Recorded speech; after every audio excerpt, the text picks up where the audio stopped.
कक्षा 9वीं के सभी छात्र छात्राओं को सुप्रभात।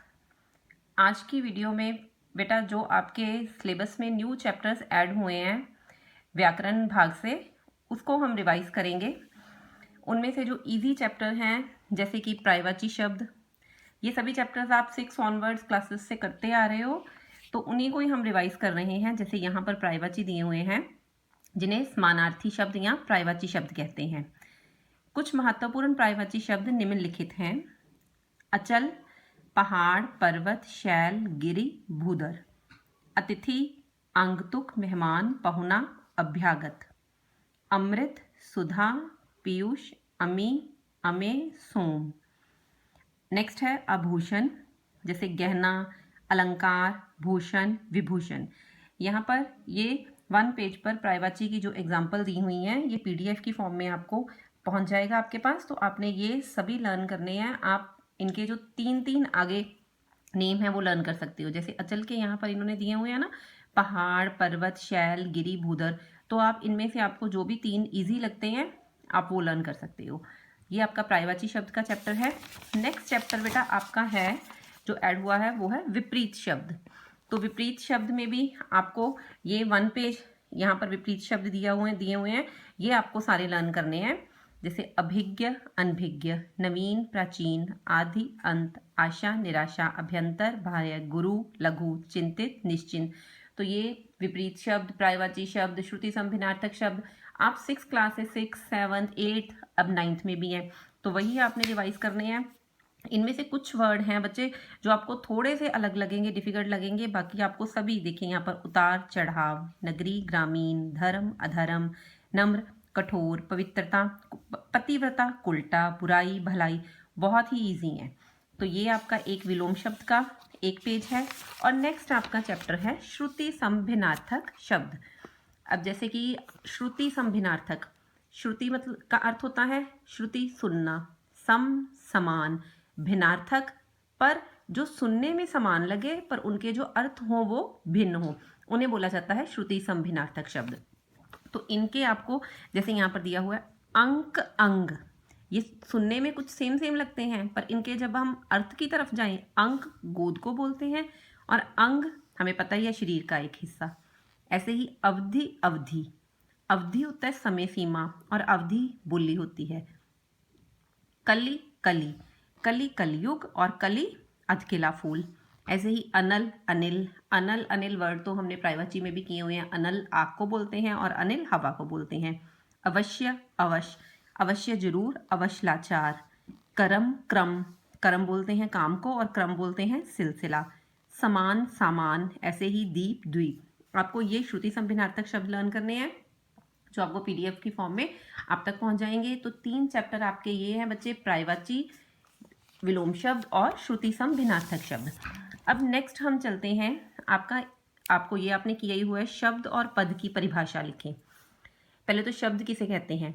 एक या एक से अधिक वर्णों के मेल से बनी भाषा की स्वतंत्र या सार्थिक इकाई को शब्द कहते हैं। जब हम एक या एक से अधिक वर्णों से जो भी वर्ड बनता है, जो भी सार्थक इकाई जिसका मीनिंग हो, सार्थक हो, जो सही हो, अविकारी नहीं विकारी शब्द हो, जो सही शब्द हो, उन्हें शब्द कहा जाता है। ऐसे ही पद किसे बोलते हैं? वाक्य में प्रयुक्त शब्द ही पद कहलाते हैं। बेटा जो शब्द होता है वो स्वतंत्र होता है, जब हम एक वर्ड लिखते हैं वो शब्द है, परंतु अगर उन्हीं शब्दों का प्रयोग हम एक वाक्य में कर देते हैं तो वो क्या बन जाते हैं? पद बन जाते हैं। तो ये शब्द और पद की परिभाषा आपको लर्न करनी है, जो आपका ये टोटल 2 मार्क का है, ये दोनों क्वेश्चन। नेक्स्ट है अर्थ के आधार पर वाक्य भेद। अर्थ के आधार पर वाक्य भेद 8 तरह के होते हैं: विधानवाचक वाक्य, निषेधवाचक वाक्य, प्रश्नवाचक वाक्य, विस्मयादि बोधक वाक्य, आज्ञावाचक वाक्य, इच्छावाचक वाक्य, संकेतवाचक वाक्य और संदेहवाचक वाक्य। ये हमें पता ही है, हमने किया ही हुआ है कि अर्थ के आधार पर वाक्य के 8 भेद हैं। ये भेदों के नियम आपको लर्न करने हैं। नेक्स्ट बेटा आपका आता है नारा लेखन। नारा लेखन बहुत ही इजी टॉपिक है, बहुत ही इजी बच्चे। जैसे कि आपने सुना ही है नारा किसे क्या, स्लोगन, कुछ भी किससे रिलेटेड हो सकता है, एक प्रॉपर टॉपिक दिया जाएगा कि उससे रिलेटेड आप एक नारा बनाएं अपनी तरफ से। जैसे नारा लेखन विज्ञापन लेखन के जैसा ही है। किसी भी विषय पर हम जब एक नारा बोलते हैं तो उसका प्रभाव काफ़ी गहरा होता है। नारा लेखन में हम अधिक से अधिक 10 से 12, सिर्फ 10 से 12 शब्दों का ही प्रयोग करते हैं।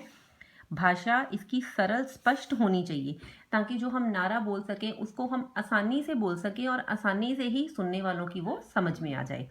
जैसे कि नारा लेखन के विषय क्या हो सकते हैं, जैसे आपको विज्ञापन में हम बताते हैं जल से संबंधित विज्ञापन या हरियाली से संबंधित विज्ञापन। उसी प्रकार नारा लेखन में आपने केवल एक नारा बोलना है। जैसे जल से संबंधित कोई भी नारा हम, जैसे जल है तो कल है, कितना इजी है। जल से संबंधित जल है तो कल है, जल ही जीवन है, जीवन का आधार जल, अगर है कल तो बचाना होगा जल। कितने नारे जल से संबंधित हो सकते हैं। इसी प्रकार आपने जल से संबंधित आप अपनी तरफ से कोई भी नारा बना सकते हैं। नेक्स्ट है वायु से संबंधित, स्वच्छ वायु तो लंबी आयु, कितना इजी है ये, स्वच्छ वायु तो लंबी आयु। आपको टॉपिक दिया जाएगा, आपको जस्ट एक नारा इस प्रकार ऐसे एक नारा ही लिखना है और ये फुल 5 मार्क का है और 10 से 12 शब्दों के बीच में लिखा जाए। हरियाली से संबंधित हम लिख सकते हैं पेड़ लगाएं वातावरण बचाएं, ठीक है, और वृक्ष ही जीवन का आधार है। अब जैसे कोरोना से संबंधित, अब जो हम देख रहे हैं इन दिनों में कोरोना से संबंधित हर टॉपिक जो है कोरोना से संबंधित ही है, तो उससे हम अगर बनाएं, उस पर कोई नारा बनाएं कि जो सुनने में भी इफेक्टिव लगे और जो प्रिकॉशनली भी हमारे लिए ठीक हो, तो उससे हम संबंधित बोल सकते हैं शारीरिक दूरी अपनाओ कोरोना को भगाओ। कितना इजी है, शारीरिक दूरी अपनाओ कोरोना को भगाओ। हम बोलते हैं कि कोरोना में एक दूसरे को हर जगह पर हम देख रहे हैं कि दूरी चाहिए, क्योंकि इससे कोई प्रभावित ना हो। अगर कोई कोरोना की चपेट में भी है या फिर किसी को इस प्रकार की कुछ सिम्टम्स भी लगते हैं तो दूसरे को ना हो, तो उससे रिलेटेड है शारीरिक दूरी अपनाओ कोरोना को भगाओ। तो इस प्रकार आपके टॉपिक आपने यही रेडी करने हैं, जल से संबंधित, वायु से संबंधित, हरियाली से संबंधित, कोरोना से संबंधित। तो आपको नारा ये अपनी तरफ से अपना बनाना है। मैंने यहाँ पर आपको एग्जाम्पल दिए हुए हैं कि किस प्रकार आपने लिखना है। जल का भी बताया, वायु का, हरियाली से संबंधित आप पेड़ लगाओ या प्रकृति से संबंधित या धरती बचाओ या सौर ऊर्जा बचाओ, किससे भी संबंधित आप अपनी तरफ से नारा बनाएंगे और वो आपका ये टॉपिक 5 अंक का होगा। नेक्स्ट बेटा आपका लास्ट टॉपिक है संदेश लेखन। पहले संदेश का अर्थ आप समझिए। संदेश का अर्थ है खबर या समाचार प्राप्त करना। अगर हम किसी से बात नहीं कर सकते हैं टेलीफोनिकली या फिर कुछ बातचीत हमारी नहीं हो पा रही है सीधी, तो हम संदेश लिखकर उन तक अपना मैसेज पहुंचा सकते हैं। संदेश में लिख सकते हैं कि हमें उनसे क्या कहना है। तो ये संदेश, जब हम किसी से सीधे बात नहीं कर सकते तो हम संदेश के माध्यम से अपनी बात उन तक पहुंचाते हैं। यह पर्व पर, खुशी पर, शोक पर, शुभकामना पर, किसी भी विषय पर हो सकता है। हम अगर हमने किसी त्योहार की शुभकामना देनी है या कोई शोक समाचार बताना है या किसी से संबंधित किसी हमारी फैमिली में कोई फंक्शन है या उन जिनको हमने संदेश भेजना है उनकी फैमिली में कोई फंक्शन है, उनको शुभकामना देनी है, तो उसमें हम जो है संदेश लिखकर उनको दे सकते हैं। संदेश जो है बच्चे वो आपका बॉक्स के अंदर लिखा होना चाहिए। जैसे यहाँ पर मैं आपको एक एग्जांपल दे रही हूँ, जैसे स्वतंत्रता दिवस के शुभ अवसर पर देशवासियों के लिए एक संदेश। तो स्वतंत्रता दिवस के शुभ अवसर पर, स्वतंत्रता दिवस पर शुभकामना संदेश। पहले ऊपर हम दिनांक लिखेंगे 15 अगस्त 2020। फिर हम समय लिखेंगे 6 AM यहाँ पर लिखा हुआ है। समस्त देशवासियों को स्वतंत्रता दिवस की हार्दिक शुभकामनाएं। आइए स्वतंत्रता दिवस के शुभ अवसर पर हम सब मिलकर अपने देश को विकास के मार्ग पर अग्रसर करने का संकल्प लें। मुख्यमंत्री, ये मुख्यमंत्री की तरफ से स्वतंत्रता दिवस के पर्व पर पूरे देशवासियों को शुभकामना का संदेश है।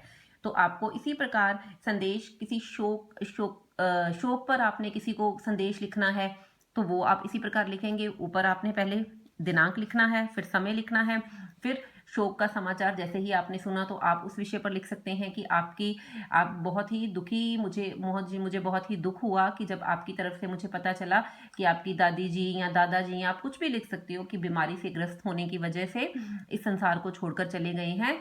तो मेरा पूरा परिवार हमारा इस चीज़ के लिए बहुत ही शोकाकुल है। तो इस प्रकार आप अपनी वर्डिंग बनाकर शोक समाचार लिख सकते हैं। शुभकामना देनी है कि मित्र तुम बहुत ही अच्छे अंकों से पास हुए हो, या फिर तुम्हारे घर में बहन की शादी का अवसर है तो मैं वहां पर नहीं पहुंच सका, पर मेरी शुभकामनाएं हमेशा ही तुम्हारे साथ हैं। अच्छे जीवन के लिए, तुम्हारी बहन के आने वाले अच्छे जीवन के लिए शुभकामना। इस प्रकार आपने ये मात्र बच्चे 2-3 लाइंस में ही होना चाहिए, पर सबसे ऊपर आपने टॉपिक लिखकर दिनांक लिखना है, समय लिखना है और इसको एक बॉक्स के अंदर बनाना है। मैं पीडीएफ फॉर्म में आपको अभी इसके जो संदेश लेखन है इसकी आपको और भी उदाहरण देती हूँ, तो आप वो पीडीएफ भी अच्छे से देखना और ये वीडियो भी आप अच्छे से देखना। तो आपके ये जो न्यू चैप्टर हैं ऐड हुए हैं, ये चैप्टर्स आप बच्चे कर ही रहे हो, लास्ट क्लासेस में भी आपने किए हैं, तो इनको आप एक बार से फिर से इनसे गो थ्रू हो जाना, ताकि आपको ये फिर से आपको लर्न करने के लिए ईजी रहे। तो ये पीडीएफ और वीडियो आप इनको समझने के लिए बार बार देखें। धन्यवाद।